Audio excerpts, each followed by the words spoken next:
ఏరా ఇంత లేట్ అయింది, ఇప్పటి వరకు ఎక్కడికి వెళ్ళావు? అది నాన్నగారు ఫ్రెండ్స్ తో కంబైన్ స్టడీస్ చేశానండి, అందుకే లేట్ అయింది. అవునా? ఆవురా, నేను మీ ఫ్రెండ్స్ కి కాల్ చేసి అడుగుతా. హలో సురేష్, ఎక్కడున్నావురా? హలో అంకుల్, చెప్పండి అంకుల్, నేను ఇంట్లోనే ఉన్నాను. మా రాజుగాడు ఏమన్నా వచ్చిందా అయ్యాల? అవును అంకుల్, ఇప్పటి వరకు మా ఇంట్లోనే ఉన్నాడు, ఇప్పుడు అటు బయలుదేరాడే. అవునా? సరేరా, ఉంటా మరి. ఇంకో కొన్ని చేస్తావురా. హలో, అరే వంశీ, మావాడేమన్నా వచ్చిందారా? అంకుల్, రాజు నాతోటే ఉన్నాడు, చదువుకుంటున్నాడు. ఏమన్నా అర్జెంట్ అంకుల్? ఫోన్ ఇవ్వండి వాళ్ళ వాడికి. ఆహా, నీ దగ్గరనే ఉన్నాడా? సరేరా, చదువుకోనిలే, డిస్టర్బ్ చేద్దాం అనుకో. అవురా, నువ్వేమన్నా దేవుని వారా ఈడు ఉండడానికి ఆడు ఉండడానికి?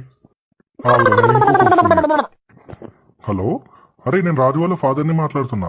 రాజు ఏమైనా అక్కడికి వచ్చిండే వల్ల? హలో, చెప్పండి నాన్నగారు, నేనే రాజుని మాట్లాడుతున్నాను. ఎందుకు ఫోన్ చేశారు? ఏం చిల్లరగాళ్ళు ఉన్నారా నీ దోస్తులు? అంటే నాన్నగారు, అది